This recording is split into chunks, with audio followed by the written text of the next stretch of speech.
What's going on, everyone? Jeremy here from the Quartering, and the video game world may never be the same. After everything that's happened this weekend, the fallout has begun, and I'm going to try to chronicle some of it, most of it if I can, as it happens. Why is it important? Well, because it's what I do and I make no apologies for it. But also because things seem to be disappearing from the internet faster than they can be archived and chronicled. And it's definitely activating my almonds. Several people involved in these, high-profile people in the video game industry have suddenly decided to delete their Twitters and hide from the internet. People that have had very strong reactions to everything going on in the indie video game world seemingly don't think that way anymore, or in fact, maybe don't want to contribute any trace. They don't want any evidence. I'm not sure what's going on, but I think people covering this, not just myself included, but the many people covering the video game news this weekend, were important because we chronicle things. We are the archivists in a way. And if you help or if you appreciate this, make sure not just my videos, but any videos you watch on it, always remember to leave a like and leave a comment on it. It's hard to break through the way everything is sorted out here on YouTube these days, but I'm fine just with you, the viewers that I have, liking and commenting on the videos and sharing them on social media. We can reach a lot of people that way. So I don't think I need to update everything that has happened this weekend in specific, but phase 2 now, the fallout, has been really interesting.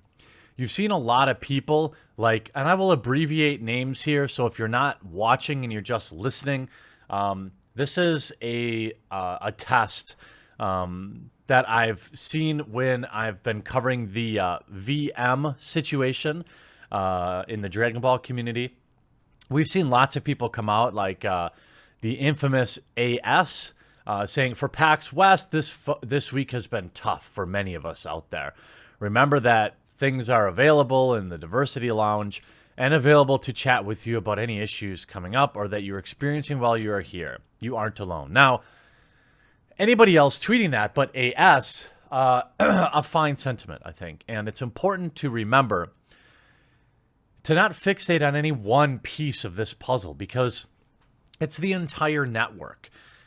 It's the entire culture, cancel culture, that needs to be criticized here.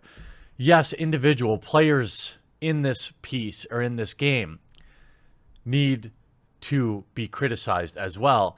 But I think it's important that we stay focused on the big picture. And the big picture isn't just one individual person, whether it's ZQ or it's AS in this situation. Anybody else saying that but her, it's fine. But it is profoundly out of touch, as she is a key linchpin in a lot of this type culture. And you see here, the bold, the brave, the beautiful ZQ has deleted her Twitter following, well, I don't know, not wanting to be archived, although I don't think that that's really worth it given who she is and her position in the video games world. Everything tweeted there gets archived at some point. And it's been interesting to watch basically a lot of the, I don't know how you would put it, cockroaches scurry away. It's important to remember that at no point was no formal anything done in terms of what people said about this man. Nothing formal whatsoever, just a couple of tweets. And it was enough to push the man over the edge. And I've said from the jump street, and I'll say again now, what he did does not absolve him of any wrongdoing. He very well may have done the things that people said about him.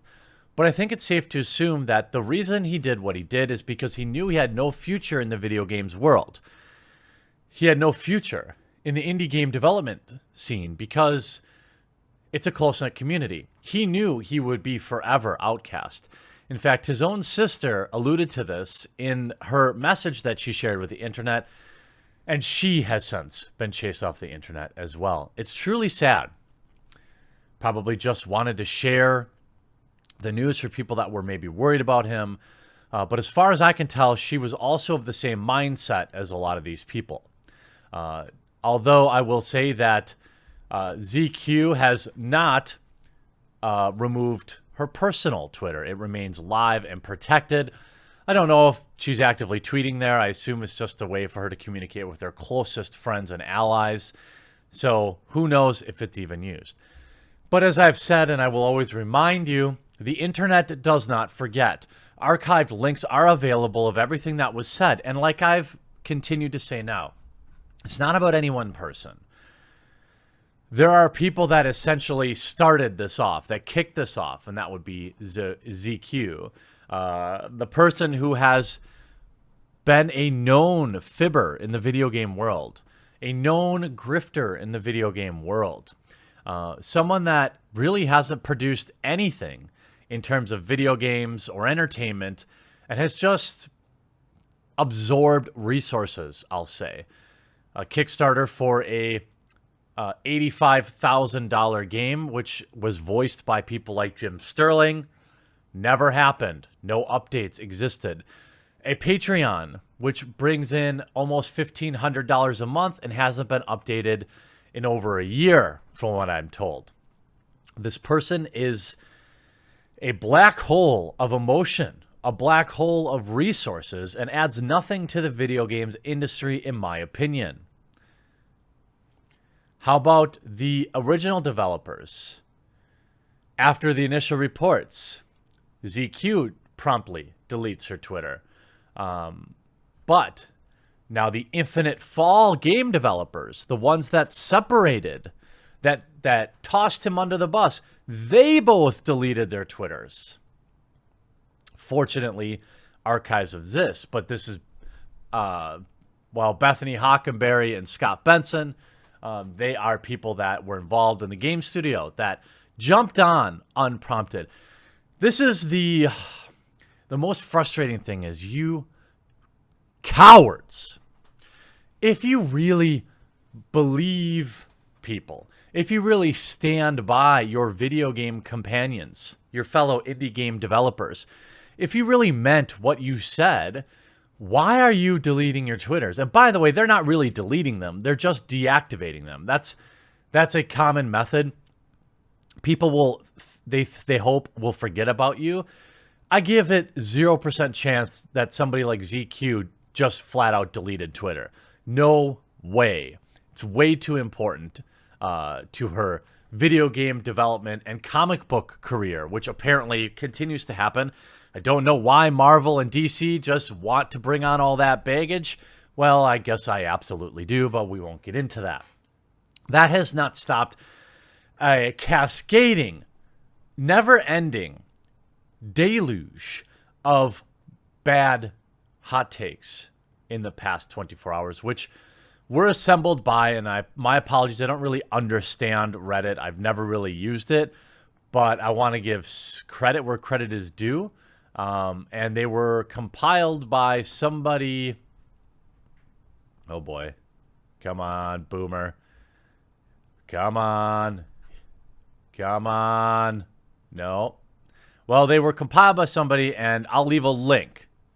I can do that. I think I might have closed the window. Oh, no, I didn't.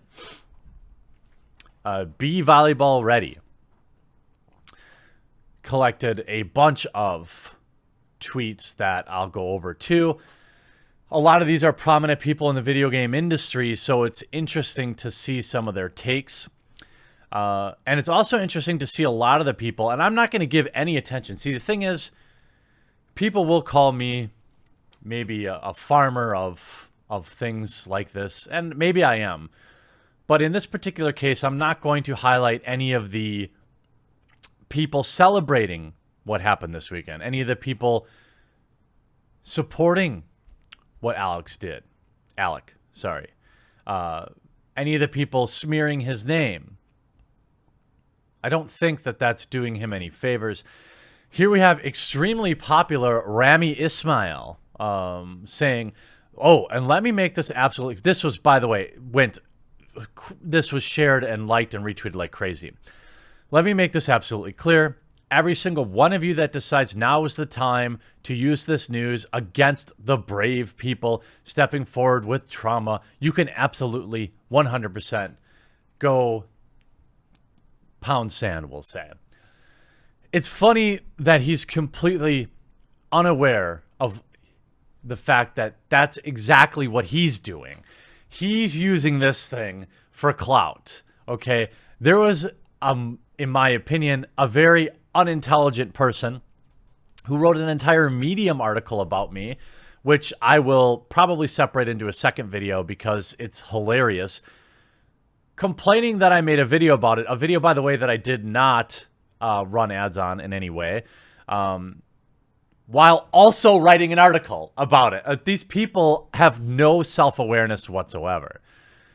And you also have him continuing.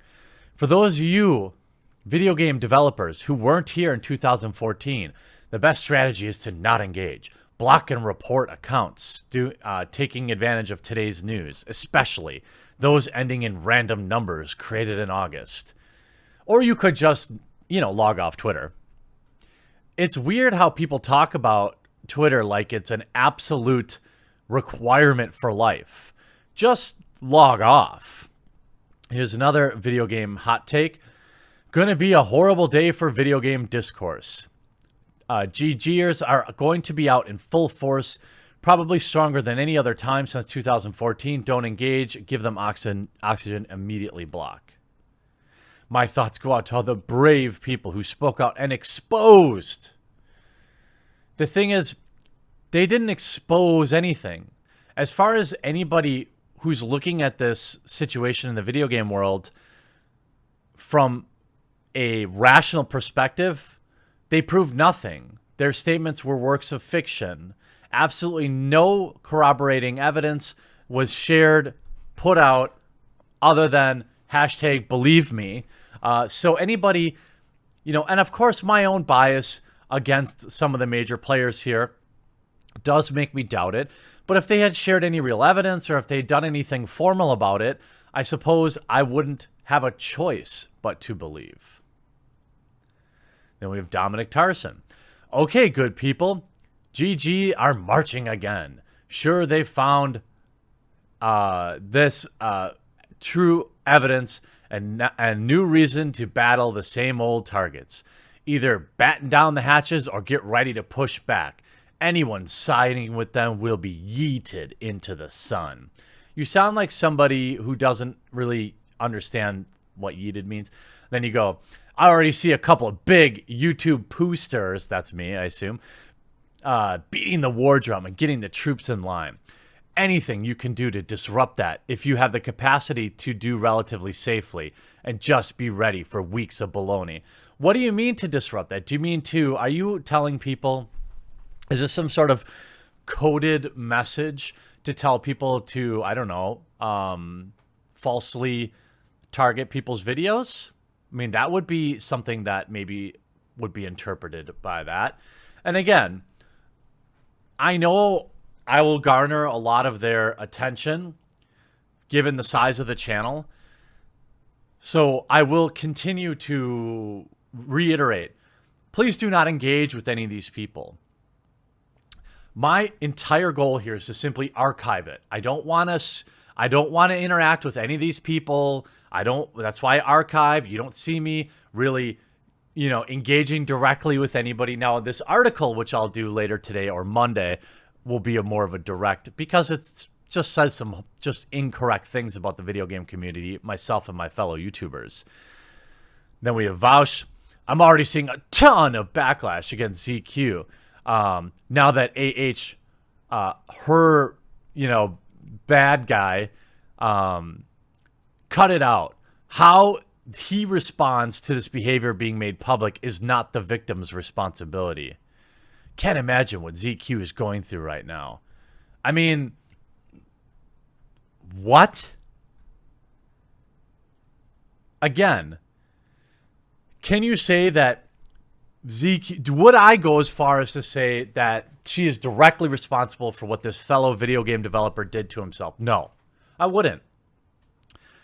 It was, again, kind of the 1,000 paper cut thing. But I would say that it contributed to it. His unpersoning in the indie video game development world probably wouldn't have happened. Now, again, if he did these things, it was absolutely her right to share it. But it's people's right to question it and to be curious of the fact that this person has lied many times before. They've been absolutely full of baloney many times in their career in the video game world and otherwise. So isn't it natural to question it? I mean, I'm not applying any labels to it. I don't like that at all. Here, I'm going to end on probably the most hilarious one. And I'll share a final thought too, just like Springer would. I've decided to add my support to ZQ's Patreon today before the rollover to September. If you have been following what seems to be happening and wondering what you can do, here's a link to give her money. It's not very active. Yeah, it hasn't had an update in a year. But with their gone from Twitter, I'm hoping a surge in money might serve as, well, a surge in support. Give money. Give money.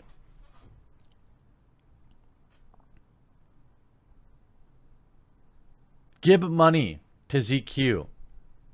Now, look, I've said I don't have any interest in any particular one person here in the video games industry or in the indie video game development world. I prefer to try and look at it as a whole. What's going on in game development right now? These people seem to have a lot of free time. I mean, and also I'm curious, how does one just label themselves a video game developer? Putting out one terrible game 20 years ago, does that mean forever you get to call yourself a video game developer? You put out a game that literally nobody played? I don't understand this label very well at all. I think the most important thing to look at here and to be self-reflective on is that we should always ask for more information. If somebody's going to share something publicly, okay, it's easy for me to say, well, they're just doing it for clout in the video game world or something like that. And maybe they are. But I think if you share something out there these days, you absolutely know what's going to happen to that person. You absolutely know what will happen to their career in the video game world. You know they'll be blacklisted from any video game conventions. You know this. And if you choose to share this type of thing, you should probably support it with some evidence. I think that would be the absolute bare minimum. People these days feel a compulsion to share every little thing in their life with social media. It's a result of that dopamine drip. They want to feel the likes. They want the retweets. They are driven by it. I myself have felt that at times. And usually when I get too involved in social media, especially in terms of the video game world where you're dealing with people that are online all the time, I'll take a step back too. This should serve as a warning or at least a cautionary tale to people, again, to just be thinking about sharing this type of stuff without any kind of information to back it up. If you do this, and we know how the current culture in the video game world is, then I don't have a lot of sympathy for any backlash that you might get. I'll continue to follow this as things develop throughout the day, but for now, I'm going to the Renaissance Fair, and I'm going to play at least 2 hours of World of Warcraft Classic.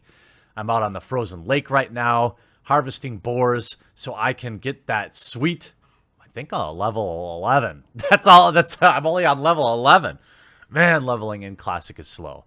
But I haven't had as much time as I had hoped with everything going on. So I hope you were entertained by this video, and we'll talk to you again real soon.